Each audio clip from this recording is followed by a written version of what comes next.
Yeah, my name's Richard. I am the CEO of a company called Released. It is our first time here at the conference. I'm really enjoying it. And yeah, today I'm going to talk to you about how to measure attention in PR. And this all came about from a bit of a personal story, really, in that as I've grown a bit older, I'm sure like many of you here, I'm finding it harder and harder to actually pay attention to things for sustained periods of time.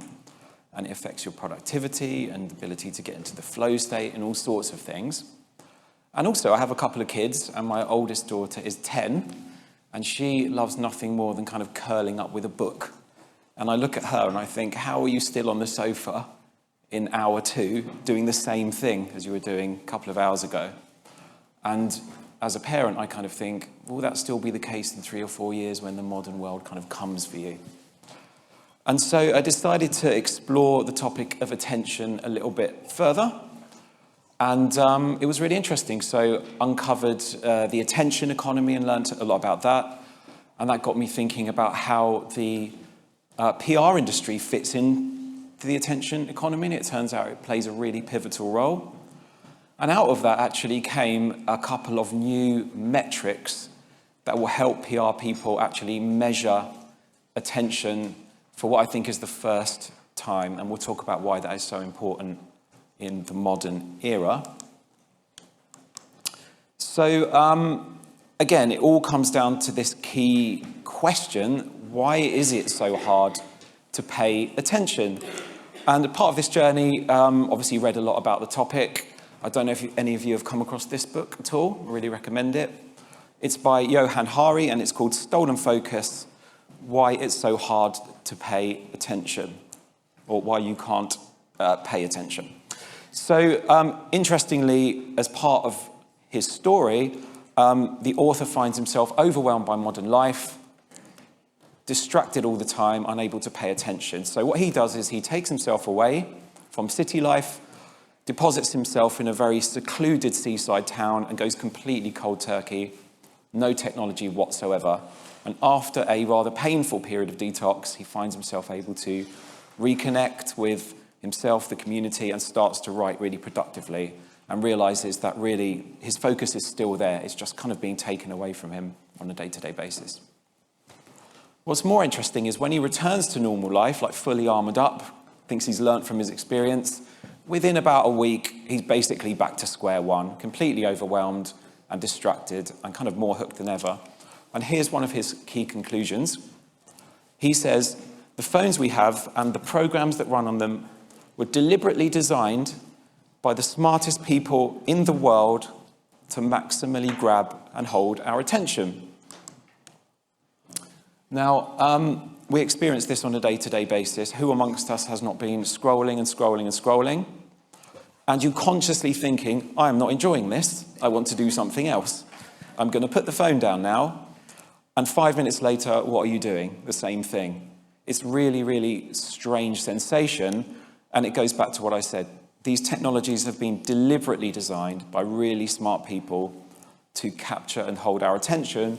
And here is the patent for infinite scrolling. So look, here is Ava Raskin. I don't know if any of you have heard of him. He was very prominent in tech when social media came on the scene, and he kind of popularized infinite scrolling, realized how damaging it was to society, and now he's the co-founder of the Center for Humane Technology. And here's what he says about this. He says it's as if they're taking behavioral cocaine and just sprinkling it all over your interface, and that's the thing that keeps you coming back. So this is being done to us on purpose. Now, I've really enjoyed being at this conference. Hope you enjoy this talk, and I'd like to kind of have a chat with a few of you afterwards. Now, what just happened there was a perfect illustration of something which is really key to this presentation. There's a busy image on the screen, a bunch of text. I'm talking to you, probably didn't take any of that in, right? Very common, often see it during agency pitches. Look, the key point here is there are actually many things we could pay attention to, but only one thing we can actually pay focused attention to at any given time, and that is a really key point that underpins what comes next. So look, what is attention briefly? It's described as a finite cognitive resource that must be allocated across competing demands. Something twigged by this guy, Herbert Simon, 55 years ago this year. He is an esteemed psychologist and economist, and he coined the term the attention economy, which is a framework for understanding how the commodity of attention is distributed and utilized. Which got me thinking, well, 55 years later, how is our attention being distributed and utilized? Let's take the perspective from some of our fellow industries. Do any of you recognize Marina Hyde? She's a brilliant Guardian journalist and podcaster. And on her podcast, here's her perspective. She says, what publishers really want is viewership or eyeballs, aka our attention, but they're going to translate that into subscriptions or, in the case of Guardian, donations. So they want to harness our attention, but then kind of monetize that through donations. And from the perspective of advertisers, here is Mike Follett. He is MD of Lumen Research, an ad tech company, and we're going to come back to him later. Here's what he says. The more engaged you are with the video or newspaper article or whatever, the more attention you give to our ads. So publishers are fighting for our limited attention. Advertisers are fighting for our limited attention. So I think it is time to take the gloves off, because we need that attention as an industry to do our job. That is an undeniable fact. We need that attention to build brands.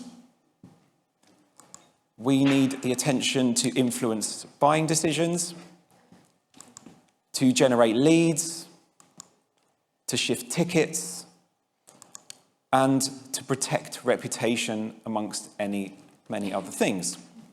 So really, whether we like it or not, or whether we think about it or not, we are in a battle for attention. And the fact is, it is a zero-sum game, because what I mentioned before, we can only pay our limited attention to one thing at a time. So far, I hope that makes sense. So we've established there's an attention economy. It existed for a long time. It obviously existed way before 1971. And hopefully a bit more of an understanding of how we're kind of beginning to slot into that attention economy and the vital role that PR plays and the importance of grabbing that attention. So a fair question to ask is, well, can we actually measure our ability to capture attention? So there's a lot of really compelling research going on in this field at the moment.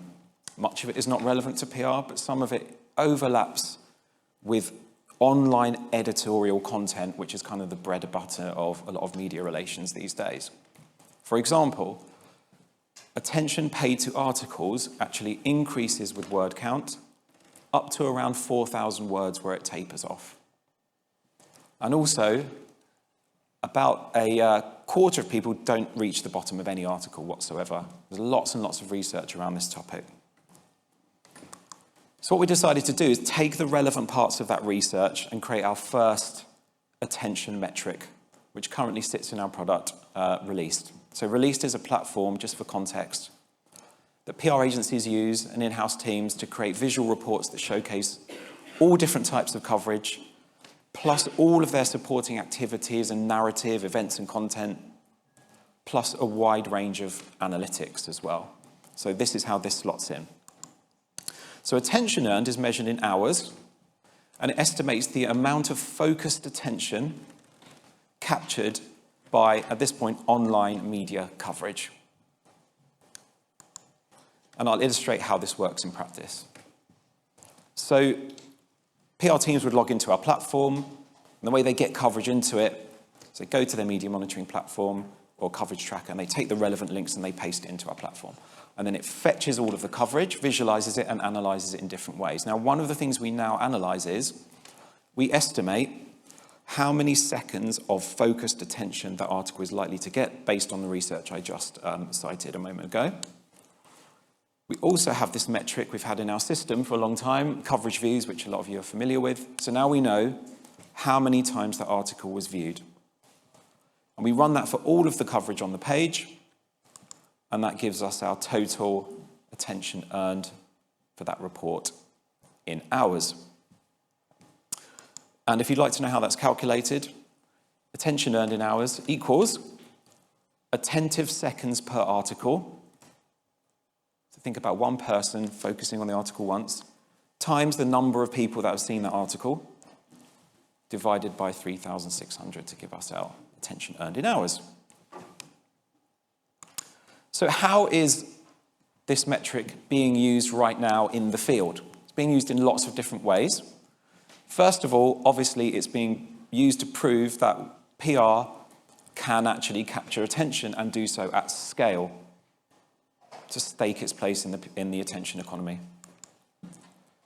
It also, in addition to helping you give that total figure, you can actually analyse which specific pieces of coverage got different levels of attention. You can obviously track attention over time, so we're proponents of using metrics not only for their absolute value, but just to see trends as well. You're capturing more or less the same. And also you can benchmark different campaigns as well. So look, before we go to the next section, let's again take a step back and remind ourselves that this is all about our place in the attention economy, how attention is being exchanged between different parties. So another fair question is, in this context, if attention is a commodity, which it is, how much does it cost? That is actually a very difficult question to answer. Very, very challenging. Let's take some examples. Let's say you work in the direct mail industry, which has been around for decades, if not centuries. You know how many leaflets you've printed, and you kind of know how many doors they've gone through, but what happens once it goes through that letterbox? You have absolutely no idea. What about if you do a Super Bowl ad?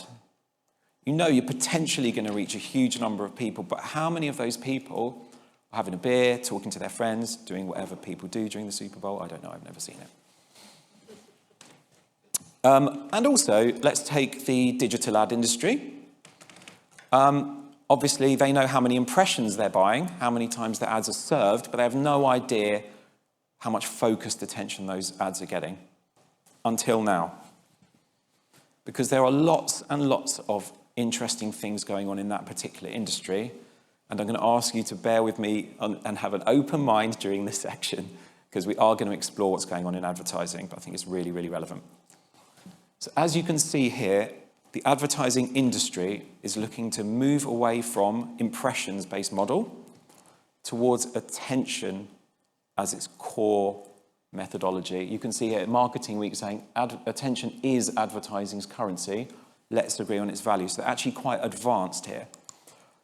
In fact, the Attention Council said viewer attention will inevitably become the new gold standard for media buys. So this is happening, we're taking this very seriously. And it's all been underpinned by some really interesting new technology, which does this. So remember I spoke about Mike, the MD of Lumen Technologies, an ad tech firm, briefly. We got his perspective on attention.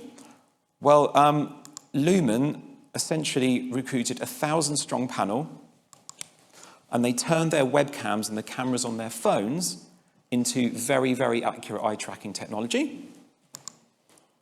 They then recorded what they were looking at on the screen, and they calculated which ads were viewable, which ones were actually viewed, which is the key difference here, and for the ones that were viewed, how long were they viewed for? And that enabled them to basically create these kind of attention funnels for different types of ads. And again, we're going to talk in a moment how this is pertinent to PR.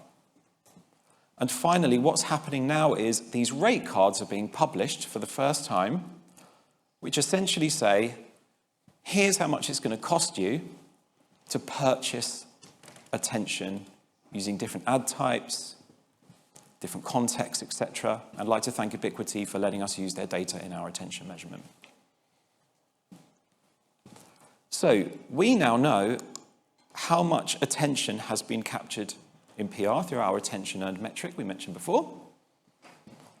And the key thing is that we know that our attention was earned, and I would say in this day and age, hard earned, right? Because we get our attention through storytelling, through our relationships, and just through the skills and craft of being PR practitioners and persuading gatekeepers to share our messages without any media budget. So the second metric we've introduced is called attention cost estimate.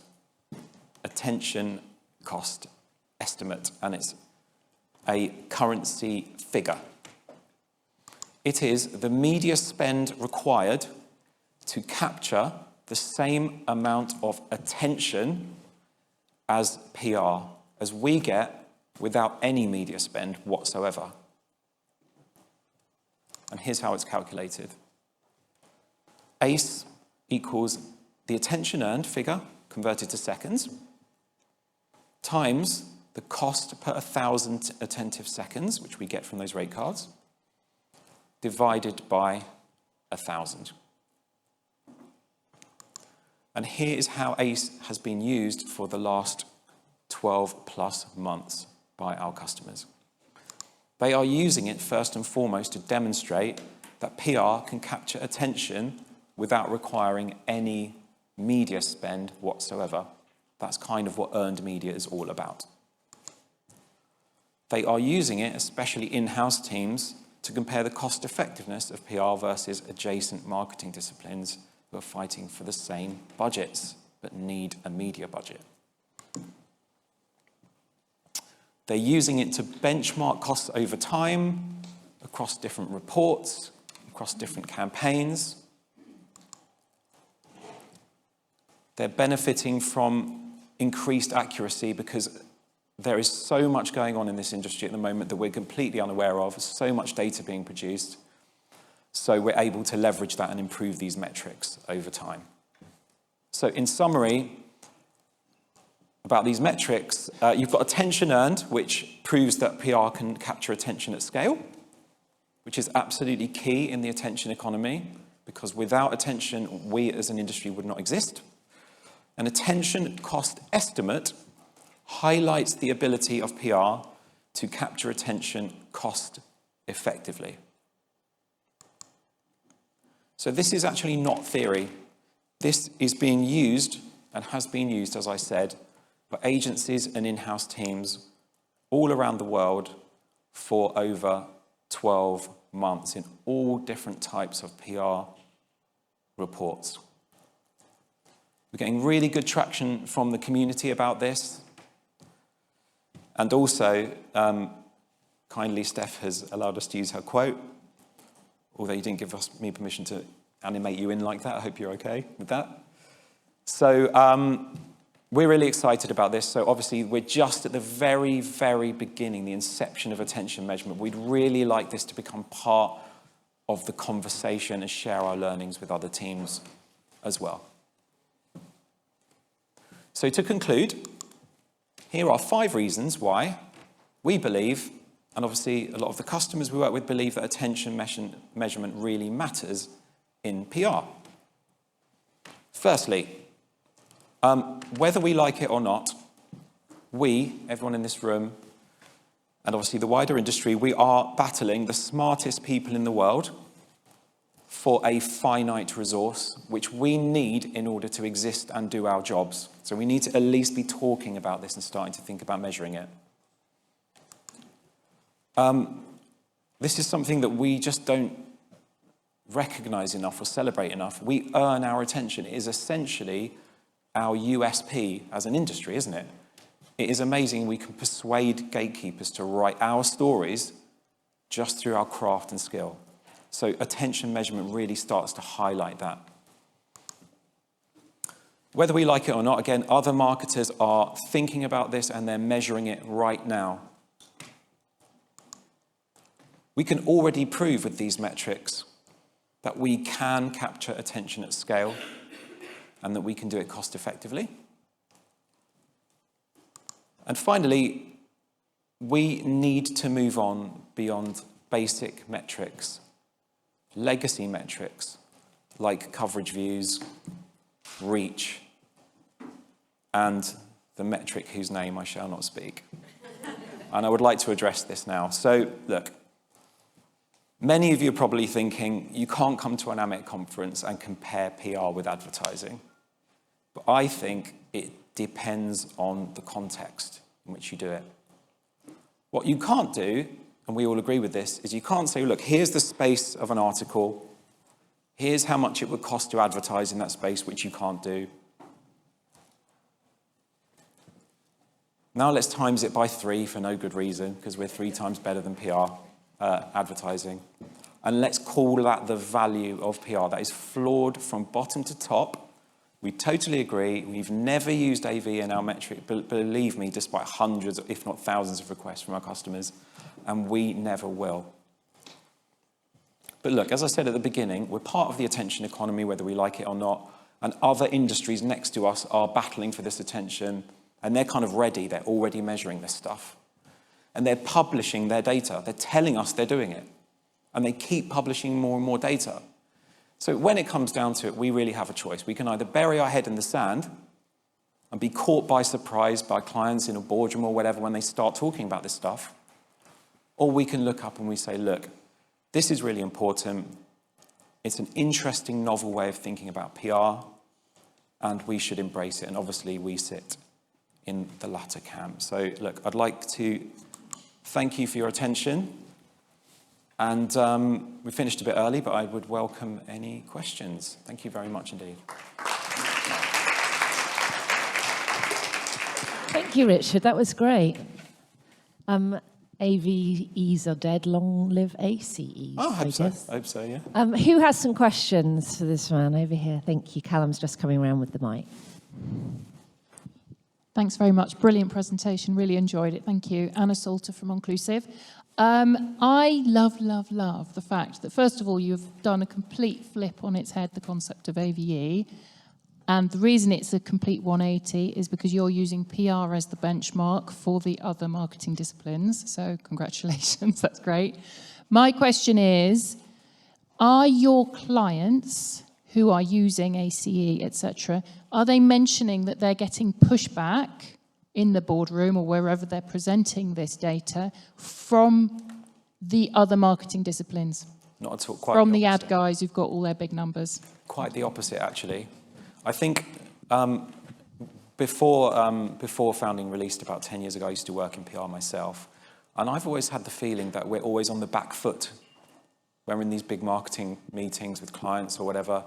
And other disciplines, they tend to kind of be a bit sharper, have a few of the kind of cooler metrics and be a bit more robust. And that just hasn't changed. So the customers we speak to are just desperate for more evidence that PR is working, whatever that is.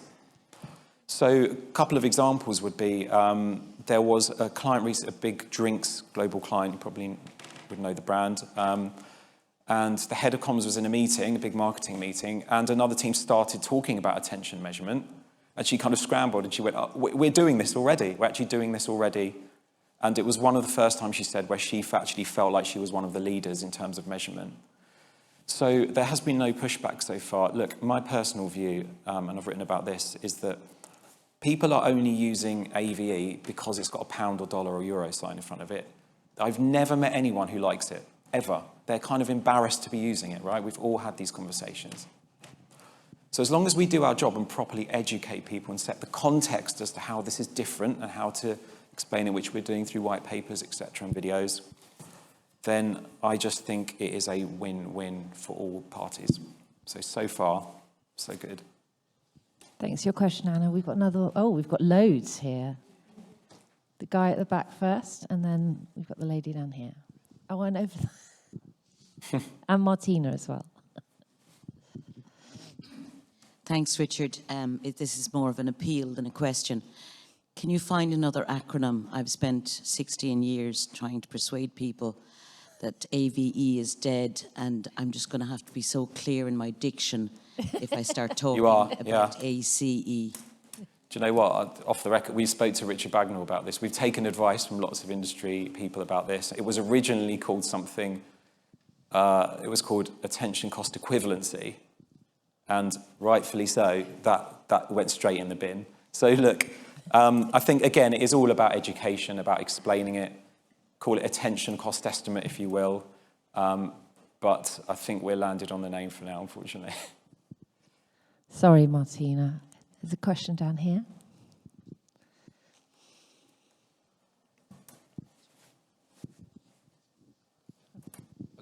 Well, thank you for the presentation. It's been really good. I have two questions, actually, if I may. The first one's about the platform, and the other one is about the formulas. So I can upload a link to your platform, and it will give me back the metrics. What if I have 1,000 links to upload? Yeah, so Sorry, I can, like, is there some sort of Excel file I can upload and stuff? Or? no, so the way it works is we tend to work with teams who have a bit of a messy reporting process. So PowerPoint decks, spreadsheets, media monitoring dashboard. And the pain they have is it's a very manual and time-consuming process to produce a report that is kind of underwhelming. So instead, they log into our platform, and to your point, they'll just like copy 1,000 links to their clipboard and paste it into our tool in one go, and it goes off and it fetches all of the coverage. That's part of what it does, and it does this measurement automatically. But the key thing is they have complete control over which metrics they include and which analytics. It's all about control. So if you don't want to use attention measurement, you don't have to use it. If you've got a client who likes it, another client who doesn't, absolutely fine. So conceptually, that's how that works. It's about streamlining that process. All right. And one more about the formulas. The first one is divided by 3,600, and the second one is divided by 1,000. Are those numbers based on the research you've done? How are those? Those are just conversion metrics to get it to like hours or pounds or et cetera, the right currency value, because some things are measured in attentive seconds. We've got to get it into hours. Some things are measured in pence, for example, we've got to get into pounds. So there's nothing special about those numbers. It's just we wanted to be transparent about the formula that we were using. Thank you. Okay, thank you. Thank you. We've got two more questions, one here, Callum, and then down at the front. Hi, thank you so much. My question is more around the research, Yeah. I think that you were speaking to that Lumen conducted, and I'm hoping you can expand on it a little bit more to understand where the panel was sampled from, and obviously with how quickly attention economy is continuing to change and shift, and probably the less that frequent that we're even looking and paying attention to things. Is there plans to reconduct the research at a certain frequency over time? Yeah, so what I know about the panel is that over 1,000 UK-based people. That's as much information as I've got on that right now in my head, but I can get back to you on that. It's all published research. And in terms of research, so at the moment, our attention measurement is focused on online editorial coverage, because that's where the bulk of the research is. There's less around like social media, like earned social, earned broadcast. So that is really exciting to us. So we're kind of working on those at the moment, as well as some obviously geo stuff, which I'm not going to talk. I haven't mentioned AI, by the way, today. Giving you a bit of a break. But yeah, there's so much opportunity, there's so much data out there. Actually, our job was to really be disciplined about what data is actually relevant and credible, and what just like looks interesting, but when you look into it is actually not that relevant. So that's kind of where we focused at the moment. Thank you. And one final question down the front here. Thanks, Richard. It was such a great presentation. I'm Terry Kelly with Total Reputation. Thank you. And I'm sure you're thinking about this, but I'd like to... First of all, the metric is fantastic, and I can see the value in it. But if anything, it possibly undersells what PR is able to achieve. Not only are we free, we're earned, but PR also earns more credible and trustworthy response and perception. Yeah. So how are you considering what's going on behind the eyes in terms of what people are thinking and feeling about what they're attending to? That's such a great question. And I think attention, if you think about the kind of customer journey as a funnel, it's obvious that attention is the prerequisite, right? Without that, the rest of the funnel collapses. So obviously I haven't mentioned it, but within the product, the reason why we're at AMEC this year is because we invested really heavily in analytics that map out the rest of that customer journey. So like, what do you do with that attention once you have it, which these metrics purposely do not speak to, because we don't want to talk about the value of PR being wrapped up in attention. That's not where the value is, right? So things like key message analysis that's showing, okay, we've got the attention, but here's proof that our key messages are actually coming through. perception analysis we've introduced, which is, has got a sprinkling of AI in it, which indicates, okay, how would the average reader likely think about or perceive your brand based on the online coverage we've generated. And memorability, which is something we've been working really hard on as well, because it's so important to realize that the life cycle of PR goes way beyond just the few seconds or the minute that someone might pay attention to a piece of coverage, because you want them in 6 weeks or 6 weeks' time, 6 weeks or 6 months, to think, I remember that article, and this brand was mentioned a lot, and it was really positive, and it sounded like a really luxurious or affordable, whatever it is, brand. I'm going to have a look at them now. So that's kind of, I think, where it fits into the funnel. And hopefully that kind of answers the question, but I think I've gone a bit over now. Thank you very much. Brilliant question. Thank you.